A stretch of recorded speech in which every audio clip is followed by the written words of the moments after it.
Hey everyone, welcome back to the channel. If you're new here, make sure to hit subscribe so you never miss the new stories we share. Let's begin. The wind carried his voice across the gravel driveway and I stopped walking. If you leave now, I'll never see you again. My hand was already on the car door. The engine was running. My suitcase sat in the back seat, packed in 15 minutes of pure anger and heartbreak. But those words, they weren't a threat. They were a wound opening in real time. I turned around slowly. Caleb Monroe stood on the porch of his family's ranch house, his broad shoulders slumped in a way I'd never seen before. The morning sun cast long shadows across his weathered face, and his eyes, those deep brown eyes that had made me believe in something I thought I'd lost, were wet with tears he was too proud to let fall. "You don't understand," I said, my voice breaking. "I can't stay here, not after what I just learned." "Then help me understand, Jesse, because 12 hours ago you told me you loved me, and now you're running like I'm the enemy." I wanted to scream. I wanted to throw something. I wanted to run into his arms and pretend the last 3 hours hadn't happened. But I couldn't, because everything I thought I knew about us, about our families, about the land we'd dreamed of building a life on together, had just been ripped apart by a secret neither of us had ever been told. My name is Jesse Callahan. I'm 32 years old, and I grew up in a small town called Ridgewood in western Montana. The kind of place where everyone knows your name, your parents' names, and probably what you had for breakfast. I spent most of my 20s trying to escape it. I moved to Denver, worked as a paralegal, dated men who wore suits, and lived in high-rises. I told myself I was building a better life. But the truth was, I was running from ghosts I didn't even know existed. When my father died last spring, I came home to settle his estate. Thomas Callahan had been a quiet man, a rancher who worked his hands raw and never talked about his feelings. He left behind 40 acres of struggling pastureland, a mountain of debt, and a locked cabinet in his office that I'd never been allowed to open. "Just old papers," he'd always said when I asked as a kid. "Nothing you need to worry about." I should have worried. The day I finally broke the lock, I found letters, dozens of them, yellow with age, written in handwriting I didn't recognize, and photographs of my father standing next to a man I'd never seen before, both of them young, smiling, arms around each other like brothers. The man's name was written on the back of one photo, Henry Monroe. I felt the floor shift beneath me. Monroe, that was Caleb's last name, the rancher I'd been seeing for 3 months.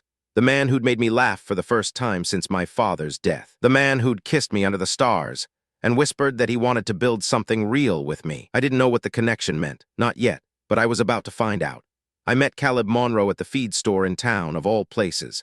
I was buying supplies to repair a fence I had no idea how to fix, and he noticed me staring at a roll of barbed wire like it was written in another language. "You planning to wrestle that thing or just intimidate it into submission?" I looked up and found him smiling, not mocking, genuinely amused with warmth behind it. "I'm thinking negotiation," I said. "Offer it some grass and hope for the best." He laughed, a real laugh, deep and unhurried. Then he spent the next 20 minutes explaining tension ratios, post-spacing, and something called a come-along tool. By the time we finished talking, I had everything I needed to fix that fence, and his phone number. I told myself it was practical, a neighbor helping a neighbor. But when he showed up at my property 3 days later with his own tools and a thermos of coffee, I knew it was something more. Caleb was 41, broad-shouldered, with hands that had known hard work his entire life. He'd inherited the Monroe Ranch from his father, Henry, who had passed away 8 years earlier. He spoke about his father with a mixture of love and regret that I recognized instantly. We didn't always see eye to eye. He told me one evening as we sat on my porch watching the sun set. He was stubborn, old-fashioned, had a way of holding onto things that should have been let go a long time ago. "What kind of things?" he shrugged. "Grudges, mostly. He never talked about it, but I always felt like there was something eating at him, some old wound he refused to let heal."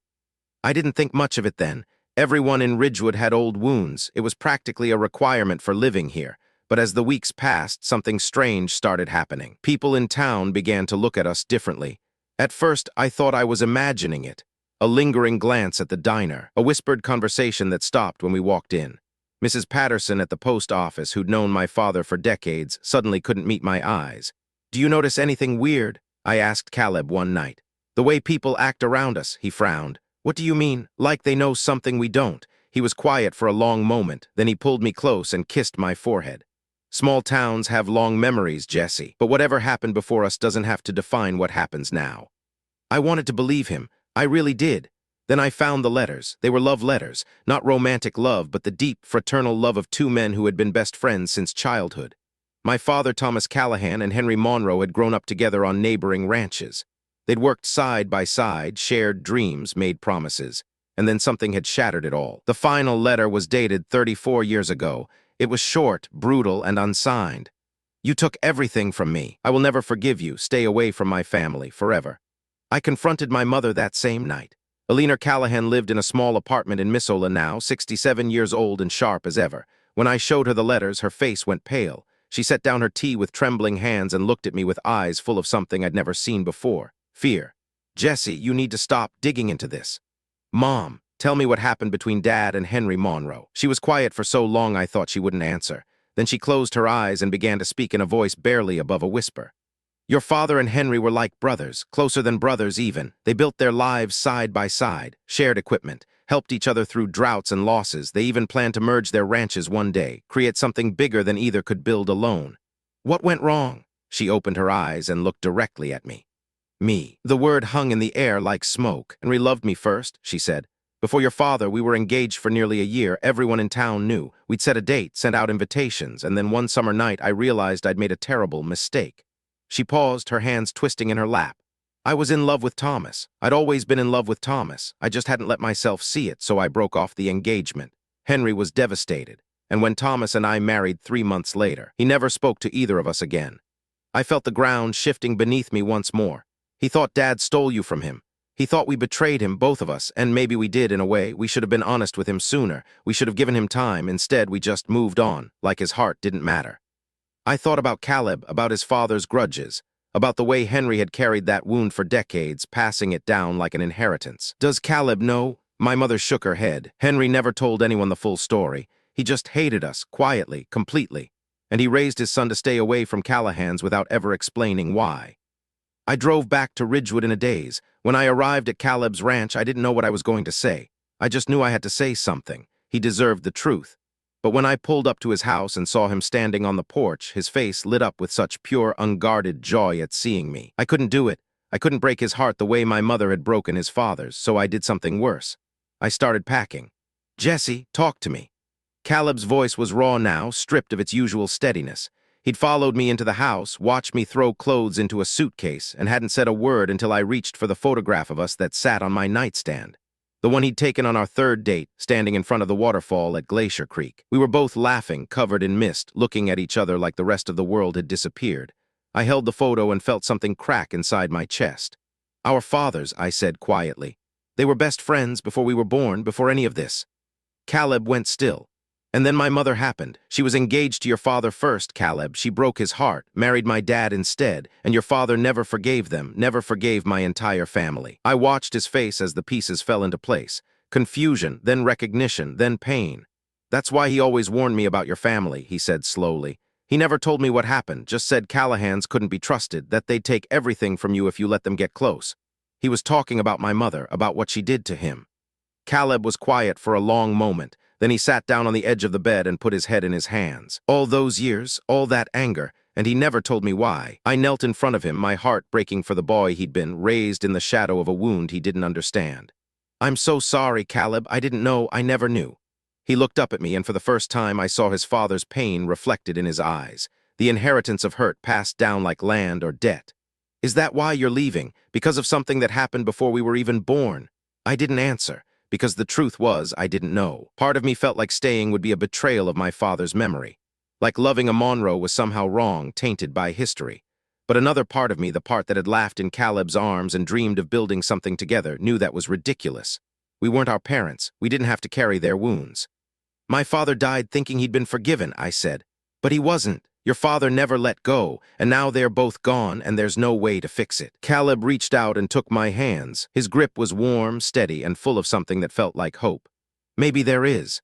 We drove to the old property line together. The fence that separated Callahan land from Monroe land had been there for over 50 years, built in the years after the falling out, when silence became a wall between two families.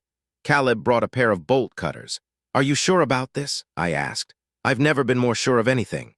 We cut through the wire together, each snap of the metal like a breath released after decades of holding. When the last strand fell, we stood there looking at the open ground between us. No more barriers, no more inherited hate. "My father would have wanted this," Caleb said quietly.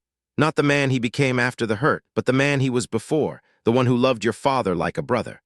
I thought about the photograph in my father's cabinet, two young men, arms around each other, smiling like they had their whole lives ahead of them. They'd want us to be happy, I said.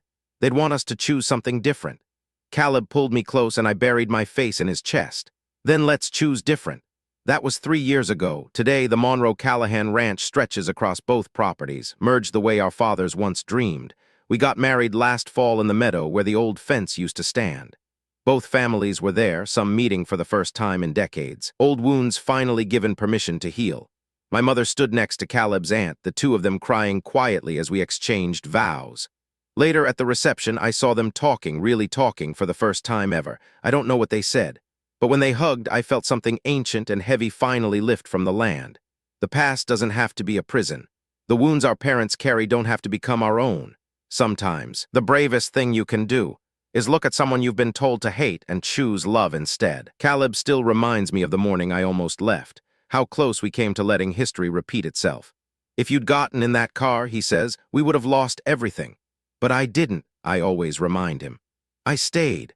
And every time I say it, I'm grateful all over again that I made the choice I did. Thanks for watching. Subscribe and visit the channel for more real-life stories.